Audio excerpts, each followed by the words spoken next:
I'm Mort Cooper, your host on Change Your Voice, Change Your Life. Voices are for everyone. That's a statement I make, but a lot of people don't believe it. They talk with a funny voice? Well, they talk all the way down here like this.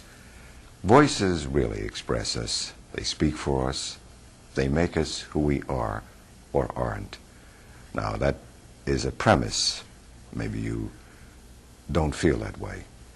You wonder about your voice, why it is the way it is. You get up in the morning, your voice has the grumpies, as Johnny Carson calls it. The voice is like this, it's not too lively. And it doesn't have the pizzazz that you'd like to have it. Why don't you have a better, more effective voice? That's a question I pose to you too. You say you're born with the voice that you have. It's not real, it's not good, it's not star quality. The point is that you've never had a single lesson on your speaking voice, have you?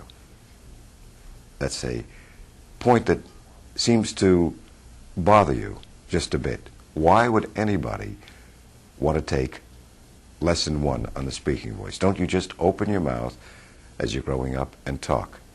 Don't kids use their voices naturally? Yes, they do.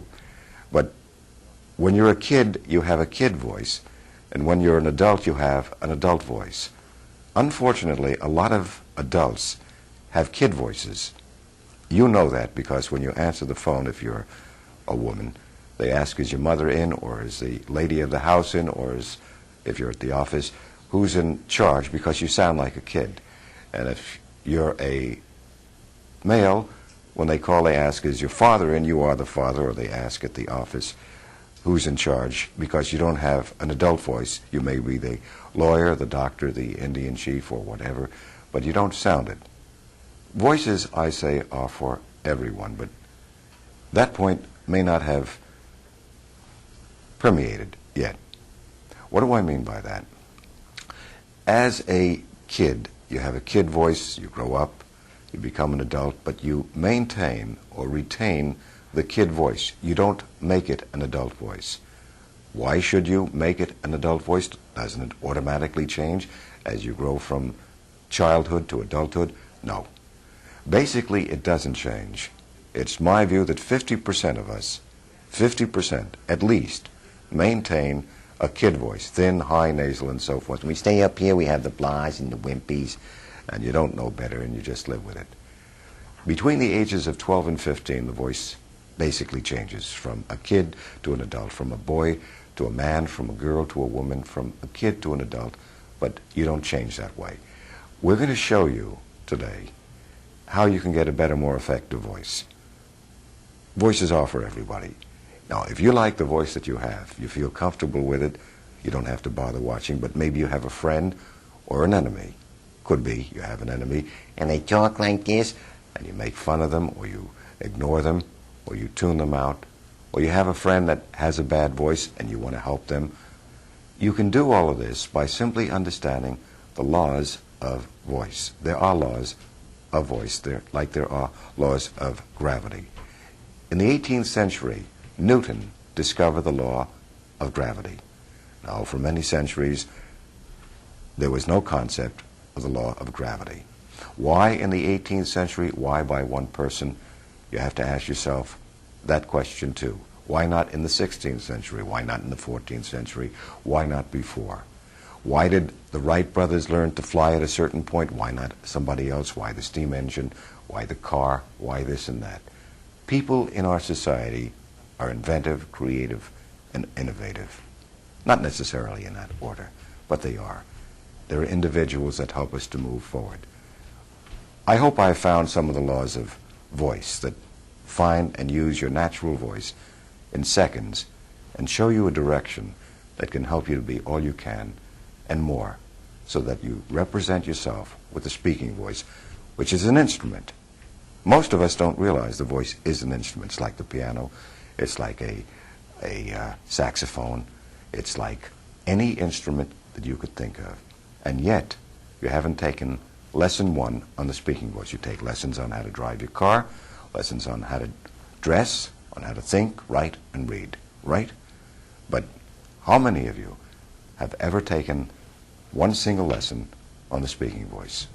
We have an instrument in the studio. It's called the voice mirror, and it shows the pitch of voice as I'm talking.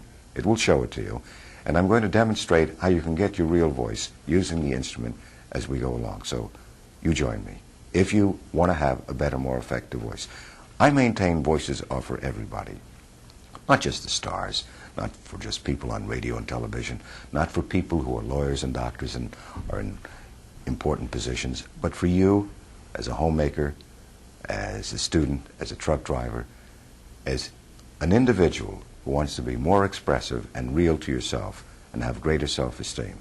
I believe the voice says it all. Don't you? Join with me.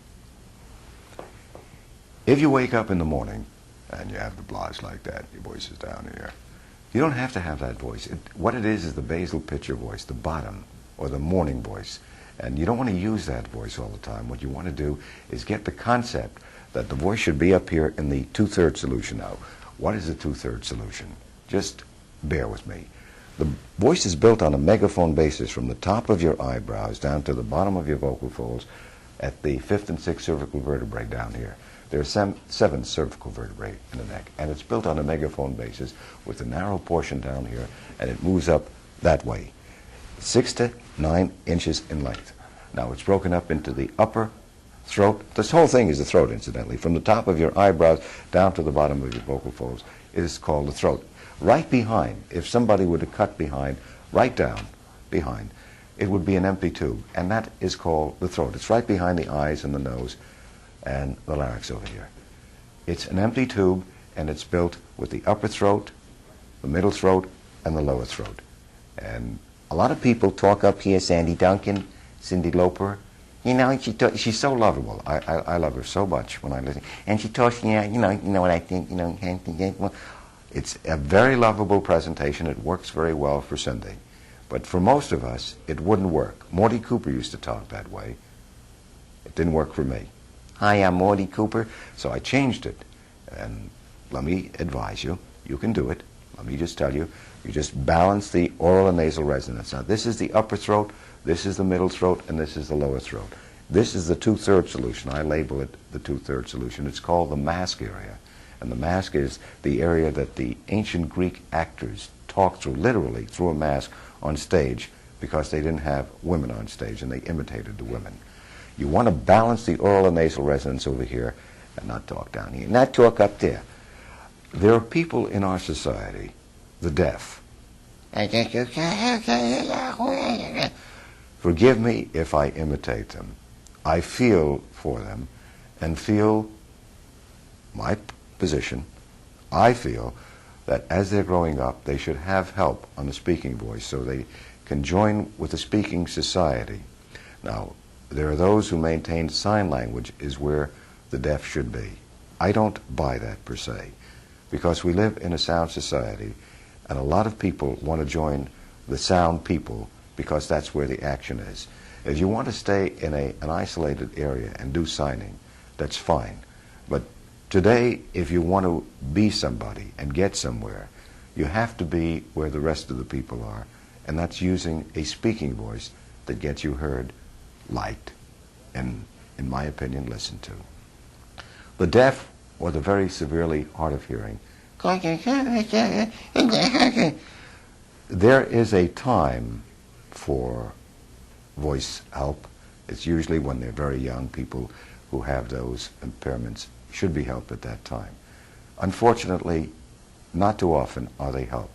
So we have people who have those voices, and now as they grow into adulthood and they want a position, they want authority, they want to join the speaking society, the rest of us, they have a difficult time making the transition, if it's to be made at all, because there's a readiness period, and it's usually when you're a child. You may make it as an adult, but it may require a tremendous amount of effort. What does it do to you? It impairs your ability to be heard, liked, and listened to if you don't have the balanced oral and nasal sound. Why? Because we live in a talking society. Our society is based on sound. Tune into radio, tune into television, and what do you have? You have sound. Not the silent movies, not the silent screen. We live in a sound age. Now, there are those who say the voice is what you have, you're born with it, and that's the way it is. My position is that that's not true. It's not so. The voice that you have is the voice that you've inherited, basically, from your friends, your family, and your enemies. Actually, your enemies have influenced your voice. You didn't like Uncle Harry's voice that way? So you talked all the way down here.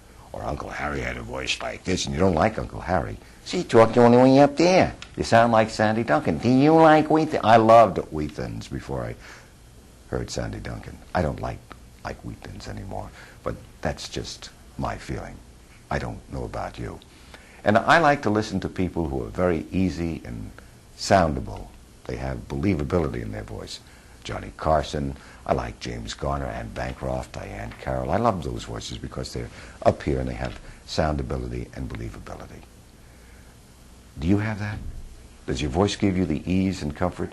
Now, I want to show you something. If you're talking up there, when you see the lights, you're talking too high. You don't want to do that. Say right, say really, say one, and you get your voice focused around here.